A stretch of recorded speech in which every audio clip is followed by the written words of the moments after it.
WA Star has won. Welcome to Greyhound Gossip, featuring Peter O'Neill. This is where we take a look at the WA Greyhound racing scene, keeping a close look at what is happening on and off the track. Keep an eye on the clock. She is brilliant, Miata. She stops the clock. 36.55, a new track record. Pick up the collar and lead. Content they can do no more now. The red light to green. Lure to the start. Sunset Frazier is the favourite. They're ready. Racing, Sunset Frazier pinged out, and also Firelighter got checked, and Sunset Frazier gets across and goes the lead by 3. Sneaky Emoji goes through to second up on the inside, Cannon Stark, and then followed by Uncle Tommy. Behind them, My Anarchy Boy, well back was Sunset Tyson. Burglemere, Firelighter last of all. Down the back, Sunset Frazier only by 2. Sneaky Emoji's camped right on the leader, so Hobby 1-2 to the corner. 6 away, next was Uncle Tommy, then followed by Cannon Stark around the corner. Sunset Frazier joined by Sneaky Emoji, and Sneaky Emoji wins the Derby. Sunset Frazier second. 5 lengths away, Uncle Tommy, Cannon Stark. And a very good morning, everyone. Welcome along to Greyhound Gossip. Big weekend for Greyhound racing here in WA with one of our big sprints. It was the Group 2 Britain's Formalwear WA Derby. I've said it before. They sponsored their 30th running of the WA Derby, Britain's Formalwear, great supporters of Greyhound racing in WA. And it was David Hobby to the 4, Sunset Frazier leading, but being run down by Sneaky Emoji, and Sneaky Emoji taking his stake earnings now to in excess of $120,000 plus the WA breeders and owners bonus. So very good chases, and 1-2 for David Hobby. We started off the weekend with the heats of the chase at Mandurah on Friday night. Our Benson won the opening heat, defeating Solid Tank. The second heat, what a ripper for Enzo Credelli over Kenya Kraken. And the third heat of the chase, Sunset Nightjar for David Hobby, defeating Barrio Beast. So very good program there on Friday night. On Saturday night, we also had heats of the WA Oaks, and the winners of the heats of the Oaks. The first heat, Sunset Lasso defeated Girls Like You, and then Sunset Serengeti gave David Hobby his second runner through to the final, defeating Miss Envy, who started the favourite in that heat. And then the third heat, even though the race caller got it wrong, Racing Barbie was able to hold off Shy Emoji, and the nose was the margin. So the box draw for the final on Saturday night, Sunset Lasso. David Hobby has boxes 1, 2 and 3. He's never won the Oaks before. Sunset Lasso currently at $6 with Tab Touch. Sunset Serengeti $3.70. Shy Emoji in 3, $4.20. Miss Envy's the favourite at $3, drawn in box 4. Girls Like You $21. Go Seek Francine $34. Racing Barbie $7 and West on Miley $13. So David Hobby yet to win a final of the WA Oaks. Our next special guest, Dave Robartson, has won the Oaks before with a very talented bitch by the name of Roxy Reason, and his wife won it a few years earlier with Zoiler's Crown, successful in the Oaks. Dave Robartson is about to join us online. Dave, good morning. Morning, Pete. How are you? Yeah, very good. I got it wrong, which you would have been happy about on Saturday night. Do you actually hear the call? And what did you think when both your Greyhound and also David Hobby's Greyhound hit the line there in the third heat of the WA Oaks on Saturday night? I think he physically passed her just before the line, and she managed to get her head up and down and poked the tongue out right on the post. So we're lucky enough to get the verdict. Yeah, she's only lightly raced. She's yet to turn 2 years of age. Has she always shown you ability? Yeah, she started. They're all pretty young. I've got a full litter of those, and they're the next litter on from Hento. So we're hoping that they're going to show a little bit of strength as they get a bit older. What about Sorry, keep going. And a bit of pace early too, so that all helps. It certainly does. The fact that she's drawn box number 7, she showed that speed there the other night. How do you see the race panning out from out there? I'm going to need a lot of luck, and not so much luck for the dogs inside from the way it reads, because naturally if you're inside and you're about the same pace as her, you're going to have to work a lot harder to get to the front. So I'm hoping there's a bit of a shuffle inside and that I get the break. You've had some success in this race before, you and Christine. Of course, you've been involved in greyhound racing for such a large period of time. Can you remember Zoiler's Crown, who won back in 1990, and tell us a little bit about her? Yeah, Zoiler's Crown was a bitch that we bred, and Lindsay Archer bought her off us as a pup. And, she was a handy bitch without being a superstar, but she was always around the place. She was out of a bitch called Kelly's Crown, I don't know whether you remember that far. Yeah. Who was a very, very talented chaser. Yeah. So, what about Roxy Reason? She was very, very good, and she became a very good producer for you. Yeah, she has done. And I was just talking about the other day that these pups, the mother of these pups we've got running now, are a granddaughter of High Earner, which is out of a daughter of High Earner was out of a daughter of Roxy Reason. Wow. It's remarkable. And I actually, the older I'm getting, and you would appreciate this, the older I'm getting, the more I'm seeing these lines continue on, and it's just remarkable what that line has been able to produce for you and Christine. It has, yeah. And we over the years, we sort of moved a lot of pups along, or some of them as brood bitches, and most of those have been able to produce too. Now, I mentioned that you trained two of them, Roxy Reason and also Zoiler's Crown. Did you own Miss Hot Gossip when Jason Thompson brought her across to WA? Yes, we did. We sent it to Jason for the, I think it was the maturity. Mm. And in the meantime, he said, the Oaks is coming up in Perth. Do you want me to take her over? Well, I'd like to take her over, he said. I said, yeah, that'll be fine. And I flew over that weekend, actually, just to watch her go around. You were based up in Queensland at the time. We're celebrating 50 years of greyhound racing this year, and you've had some outstanding chasers, you and Christine, over the years. David Simonetti, myself, Mark Botcher, Craig Evans and David Short. We're trying to come up with the top 8 WA sprinters of all time and the top 8 WA stayers. What would be the best sprinter and stayer that's come out of your kennel? I have to say probably High Earner was probably with the best record. He won a lot in Queensland in the early days before the fight back came. Mm. He was winning week in and week out, but when the fight back came, he used to win by 8 or 10 lengths, and he got flattened a few times, so he gave it up. Hence the reason he ended up down at Kel Greeno's kennels. And of course, he raced and he was based over in Queensland. He won the Derby and then came back and won. And he's the only greyhound to win 2 Perth Cups. An outstanding sprinter. What about the stayers? You've had some good stayers over the years that would probably be in the discussions for the top 8. Yeah, we had one early. Wits End. Witham was, he was going to be a good stayer. Unfortunately, we went to Sydney and he cracked a hock, and he never really came back from that. I can't think of the other one we had. The first one we owned. Doesn't matter. I'll think of it in a moment myself. My memory's starting to go. What, in your opinion, you've been involved for such a long period of time, if I put you on the spot, and I am putting you on the spot, what would be, in your mind, the number one or, the 1 or 2 greyhounds in Western Australia over the 50 years? Yeah, you are probably on the spot. There's been some good ones. It has, hasn't there? And that's the big thing that we've found as a panel, coming up with them. And then you remember some of the greyhounds, you go through some of their history, and it's just remarkable what great chasers that we've had in WA.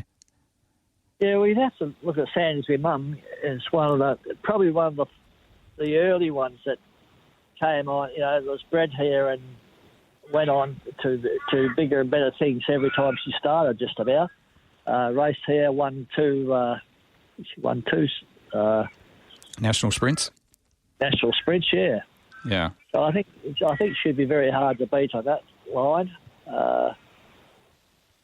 The stayer's a bit different. We never had an abundance of stayers here over the years, but Keith Harding's pup or dog would be hard not to put in, for sure, as a stayer. Afro Freeway, yeah. Afro, yeah.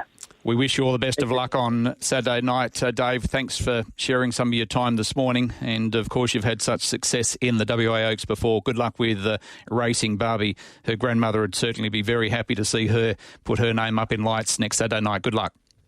It'll be great. Thanks very much, Pete. Good on you. Dave Robartson joining us. And speaking of lines that are continuing to produce, we're going to our next special guest, and currently she's the favourite for the Oaks final, Miss Envy. Steve Shinners is joining us. Crystal and Steve training Miss Envy, and while she's only young, she's a greyhound that certainly has a big rapport. She started favourite in her heat there on Saturday night. It was a massive run. Steve, good morning. Morning, Pete. How are you going? I'm going very well. Gee whiz, she found all sorts of trouble there on Saturday night, and while she doesn't turn 2 years of age till August, she must have been wrapped with her chasing there on Saturday.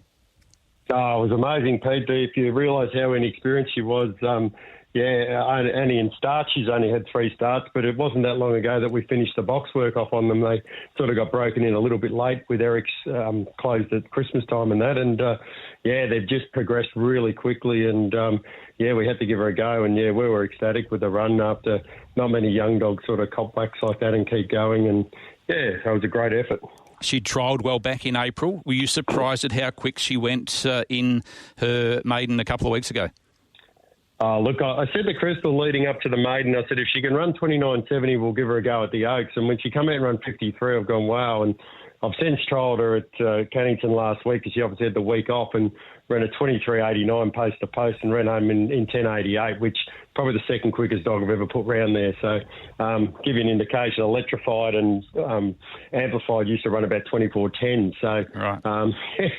Sort of puts her in a bit of rare air there, and very exciting young girl. I was talking to Dave. I'm not sure if you heard any of the interview of Roxy Rees and the Lions, and what she's been able to produce as a grand dam. And I went back and looked at the history of this greyhound, Miss Envy, and I talk about her mum, Miss America, and she was a very good chaser, and she's become a very good producer.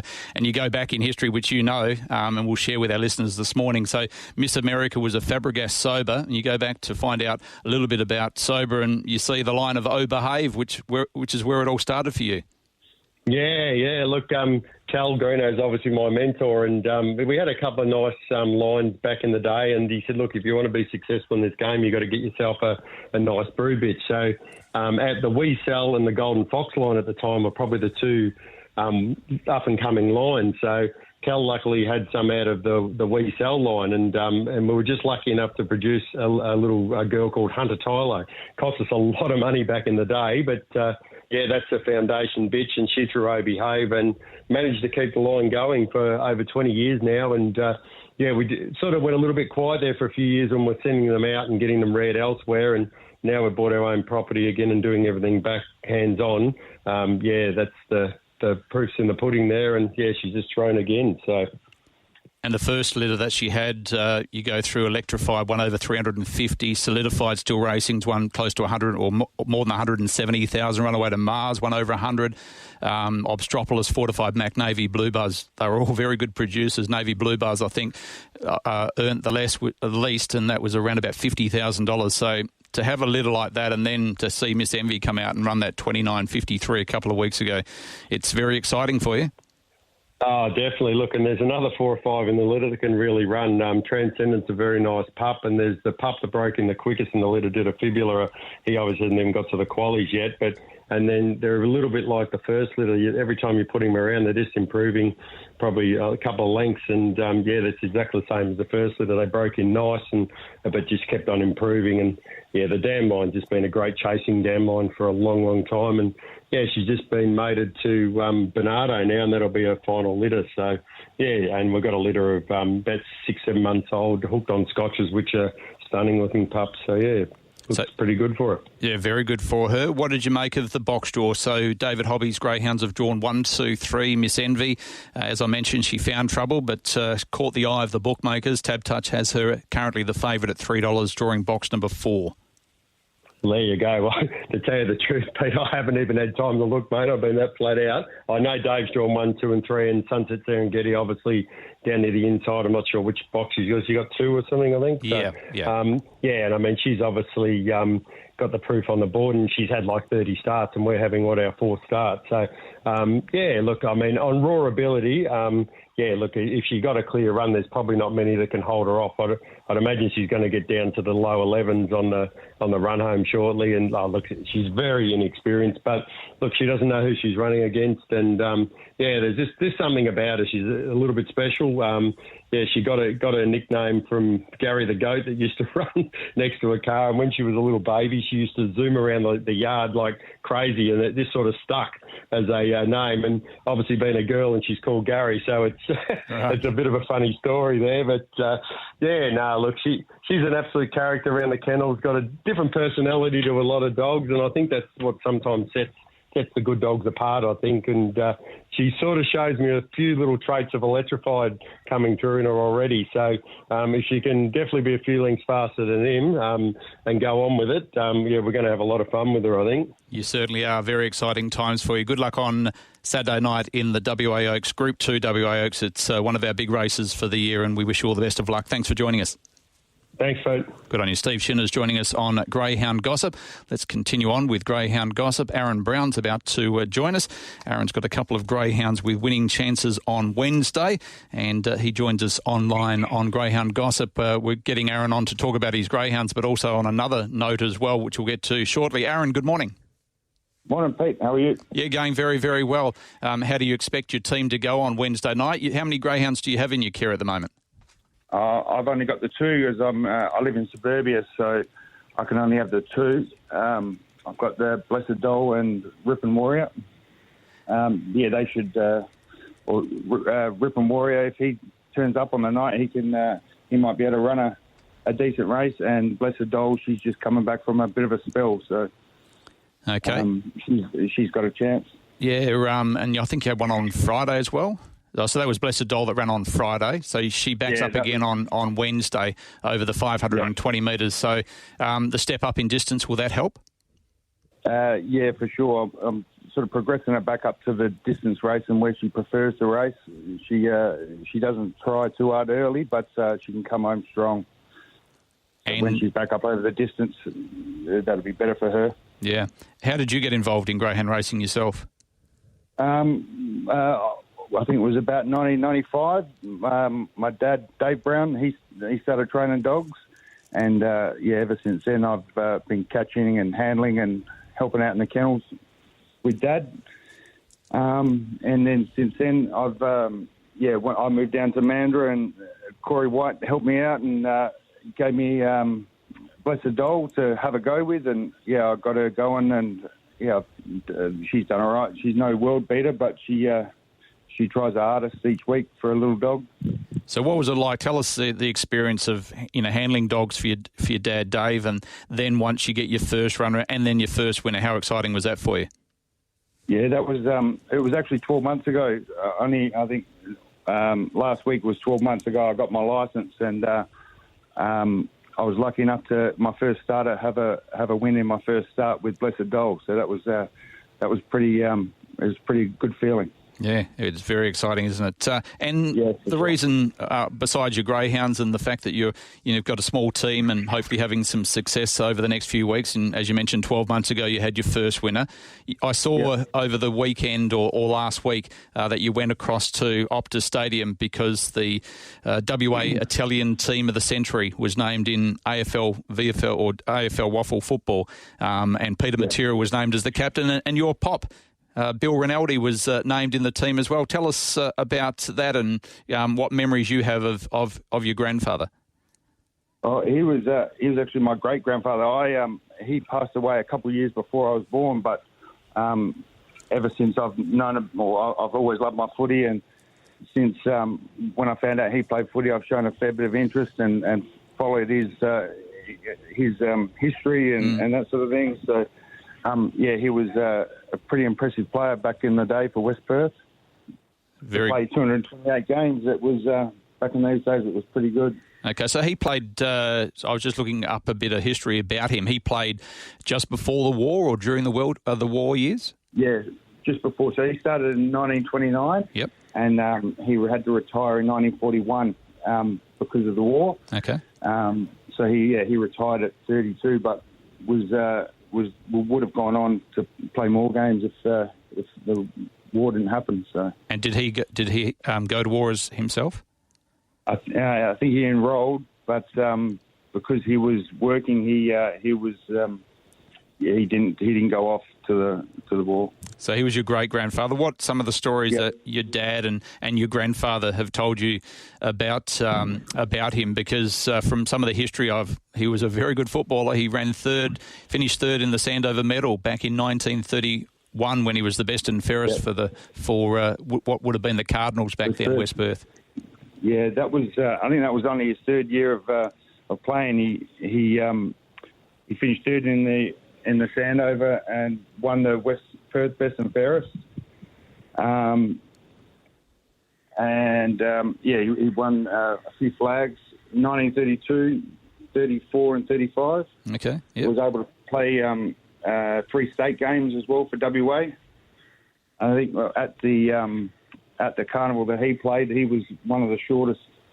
Or I think he was the shortest. He was about 5'1" or 5'2". So that's where he gets his nickname, the Flea. Okay, you obviously didn't follow after him because you're a fairly tall man. Yeah, I'm about 6'5", so yeah, I don't get his height from him. And who did you play football for? I played juniors up in Edgewater, and then when we moved out to Gidgegannup, I played a few Colts and reserves games at Swan Districts. Yep. And then I went out into the country and played footy for 2J. That must have been a great thrill for you to be able to go there with your family last week and to see him honoured and be named in the top 22. Oh yeah, it was a great night. Petty Gangemi put on a great show that night, and to be named with just on the same team sheet as some of those players was we were a very proud family anyway. Yeah, and to be named with them. Do you know what year your great-grandfather came out to Australia? His parents were born in Sondrio. That's where they come from, and they moved out in about 1906, and he was born in 1909. So he was born over here in Kalgoorlie. Okay. And yeah, he grew up and then moved over. When he was about 17, he moved to Aussie Park and played junior football there, and that's where he was scouted by West Perth and picked up to go play with them. Great story. And he was named in the top 22 in the Italian team of the century last week. Aaron, thanks for sharing that story with us, and good luck with your team of Greyhounds. While it might be small, I'm sure there'll be a winner just around the corner, and hopefully it's in the next few weeks. I'll get to call it. Yep, hopefully. Good on you. Pete. Aaron Brown joining us, sharing the story of his great-grandfather.